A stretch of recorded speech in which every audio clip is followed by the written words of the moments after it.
The one, because listen to me, all the teachers teaching your children in school, they are poor men. They are poor.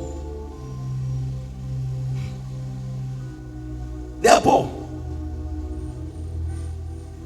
There are some lecturers that if you give them 5,000, as if you give them 1 million. They don't have money.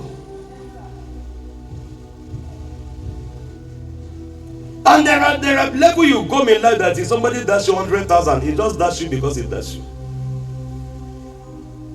You cannot dash me 100,000 there to make me to my head to go begin to do what I'm supposed to do.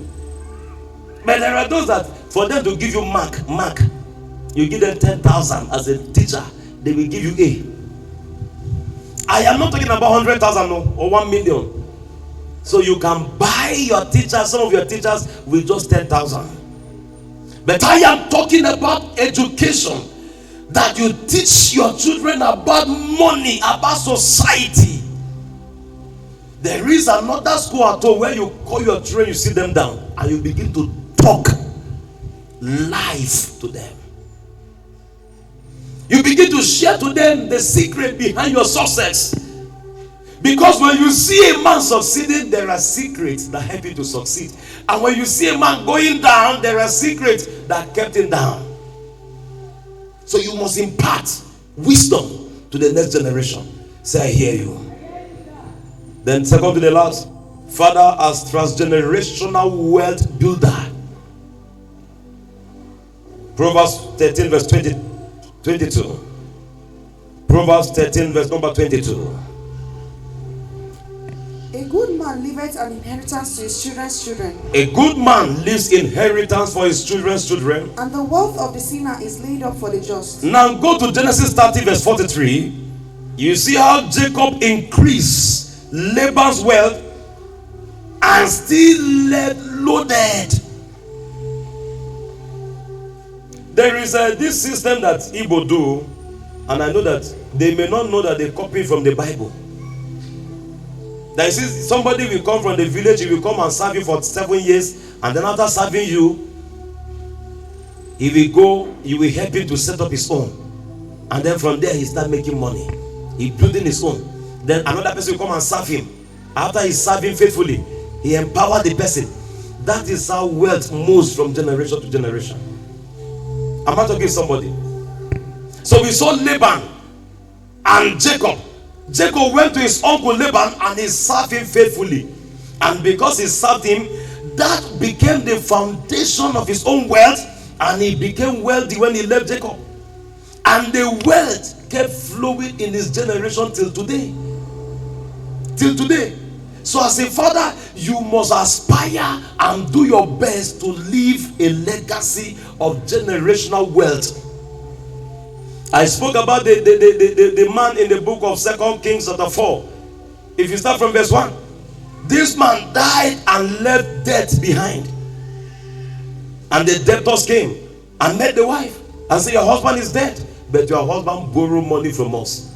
So instead of leaving money for his children, he borrowed until when he died, there was no money to bury him. There are many people that when they die, people cry. It's not because they want to cry. They cry because he has left nothing. Nothing for them to even sell. Nothing for them to stand upon to even bury him. Nothing to stand upon. So it is important that you must learn to build wealth. You must learn to build wealth. God's ideas of inheritance include faith, finance, and foresight. Don't just make money, make meaning, make impact. The wealth of a father is not what he gives his children, but what he leaves for them and what he leaves in them. So the wealth of a man is not the money you give them. The wealth of a man is how you program and prepare your children for the future. How you prepare them. How you position them for the future. It matters. How you prepare them, how you program them, and how you position them for the future. It's important. A godly man builds what money can't buy, and death cannot destroy. There are legacies you leave. Even in your children, there are impartation you impart them. That even if you die, your words will live on. So savings are what you leave behind. Legacy is who you leave behind. Legacy. What will people remember you for? What will your children remember you for? And not even when you die, when they leave you. Because no child is programmed to live with his father forever. All children are programmed to live one day. So when your children leave you one day, what are they going to look back and remember you for? And finally, Father as a hope giver.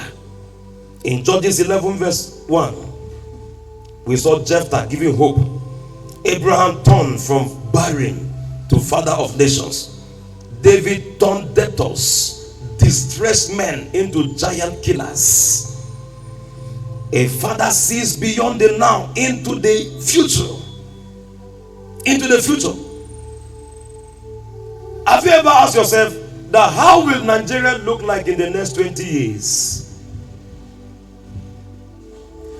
What is the country going to look like in the next 30 years? Which cities in Nigeria will become big in the next 30 years, 40 years, so that I can go there and start buying land from today? Have you asked yourself that question? In the next 30 years, in the next 40 years, what will this country look like? Okay, so let me do this, let me do that. Positioning. So a father gives hope. The Bible says that hopeless and useless men in 1 Samuel chapter number 22 verse 1 to 2. Hopeless and useless men, they ran to David. But you know that in 2 Samuel, they became mighty men. They became mighty men. David raised them into the mighty men of David. They are 30 men. They came to him hopeless. The children that God gave you in the next 30 years, will they be mighty? Will they be mighty? Like the sons of David. They are men that came to him with nothing. They came hopeless, useless. And after 40 years, became mighty men. So what the world rejects, a father resurrects.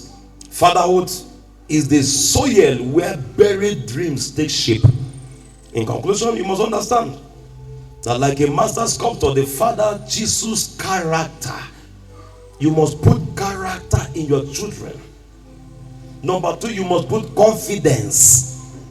Number 3, you must put courage in the soul of your children. And you know, we're living in a world whereby masculinity is redefined. But as a man, you must raise your children to be bold, to have confidence. You must raise them. Fathers, return home and bless your family. Be a source of blessing to your children. Bless them.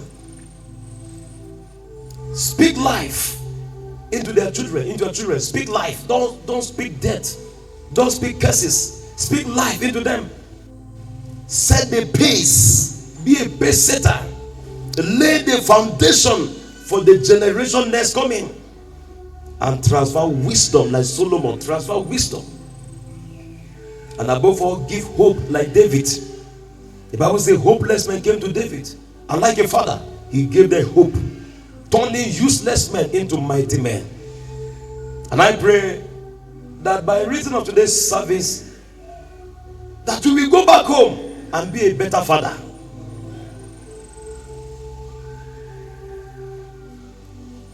Listen to me. You are a father. And if you don't play your part well, many things will go astray in the family. Many things will go wrong.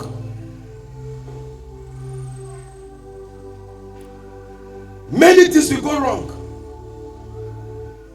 If you don't play your part as a father well. Because a father is both a hope giver and a law giver in the family. So what laws have you set in the family? Let's be on our feet and pray.